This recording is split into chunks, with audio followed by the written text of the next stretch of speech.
بسم اللہ الرحمن الرحیم۔ 8ویں پارے کا اختتام حضرت شعیب علیہ السلام کی قوم کے واقعے پر ہوا تھا۔ یہاں پر ان کی بحث جاری ہے۔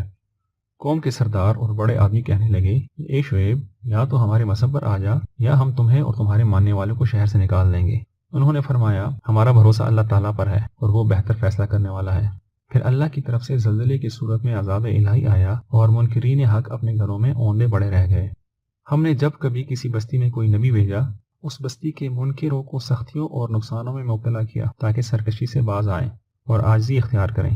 پھر ہم نے مصیبت راحت سے بدل دی۔ جب وہ خوشحالیوں میں خوب بڑھ گئے تو اچانک اللہ کے عذاب کی پکڑ میں آ گئے۔ اگر ان بستیوں کے لوگ ایمان لے آتے اور برائیوں سے بچتے تو ان پر آسمانوں اور زمین سے برکتوں کے دروازے کھل جاتے۔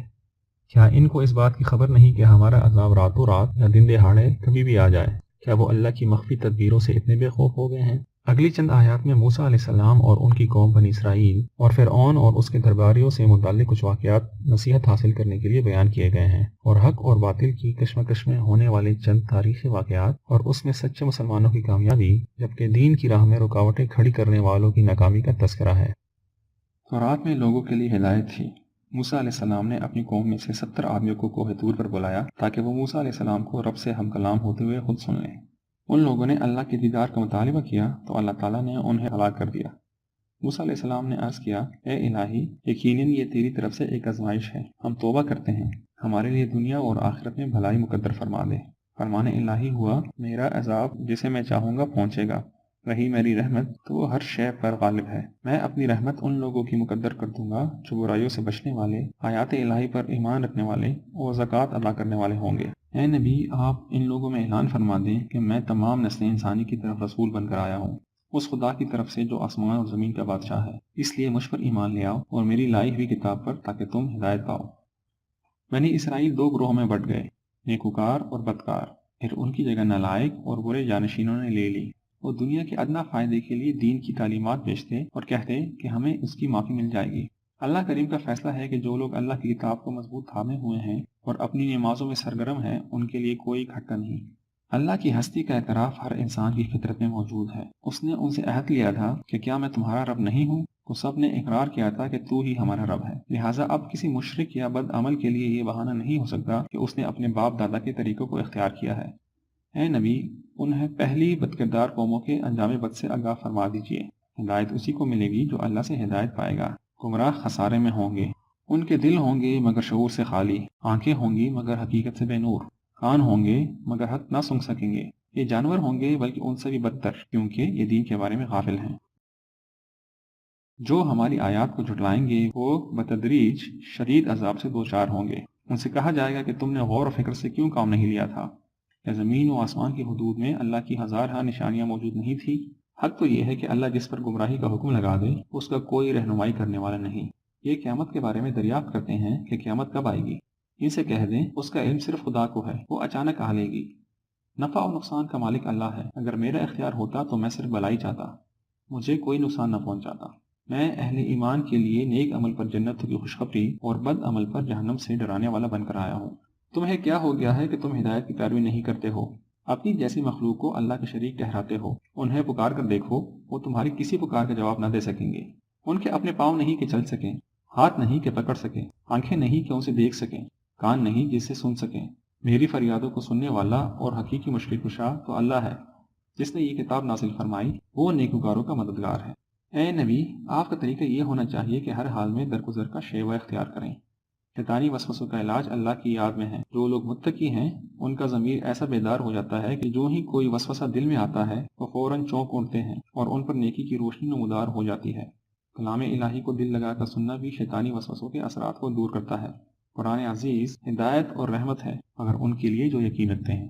اے مومنو، جب قرآن پڑھا جائے تو پوری توجہ سے سنو اور چپ رہو تاکہ تم پر اللہ کی رحمت ہو۔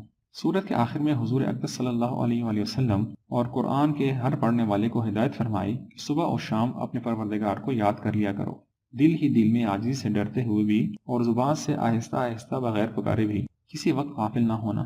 اللہ والے اللہ کی بندگی اور اطاعت سے کسی وقت بھی نہیں جھجکتے، ہر دم اسی کی پاکیزگی اور حمد و ثنا میں مشغول رہتے ہیں اور اسی کے آگے سر بسجود ہوتے ہیں۔ ہر حال میں اللہ سے ڈرتے رہو، آپس میں صلح صفائی کے ساتھ رہو، اللہ اور رسول کا کہنا مانو، سچے مومن وہ ہیں جو اللہ کا نام سنتے ہیں تو ان کے دل دہل جاتے ہیں، قرآن مجید سنتے ہیں تو ان کے ایمان میں اضافہ ہوتا ہے، اللہ پر بھروسہ رکھتے ہیں، نماز قائم کرتے ہیں اور اللہ کے دیے ہوئے میں سے خرچ کرتے ہیں۔ وہ وقت یاد کرو جب مسلمان کافروں کے مقابلے میں جہاد کے لیے نکلے، وہ اپنے رب سے غیبی امداد کے لیے فریاد کر رہے تھے۔ اللہ تعالیٰ نے ان کی مدد کے لیے 1000 فرشتے بھیج دیے اور فرمایا کہ یہ سب تمہارے اطمینان کے لیے ہے۔ ہم نے عین میدان جنگ میں ان پر غنود کی طاری کر دی تاکہ وہ تازہ دم ہو جائیں، آسمان سے ان پر پانی برسایا تاکہ وہ نہا لیں اور ریتلے میدان میں ان کے قدم جم جائیں۔ فرشتوں کو کہا گیا کہ مومنوں کے قدم جمائے رکھو اور میری مدد بھی ان کے ساتھ تھی۔ یہ ساری کارروائی ان کے خلاف تھی جنہوں نے اللہ اور رسول کی مخالفت کی تھی۔ ایسے لوگ یقیناً سخت عذاب کے مستحق ہوتے ہیں۔ اے ایمان والو، کافروں سے مقابلہ ہو تو ڈٹ جاؤ۔ میدان جنگ سے بلا ضرورت پیچھے ہٹنے والے خدا کے عذاب کے مستحق ہوتے ہیں۔ میدان بدر میں کافروں کو تم نے کیا قتل کرنا تھا، ان کو اللہ نے جہنم رسید کیا۔ رسول خدا کے ہاتھوں کی اڑائی گئی مٹی خدا نے کافروں کی آنکھوں میں ڈال دی۔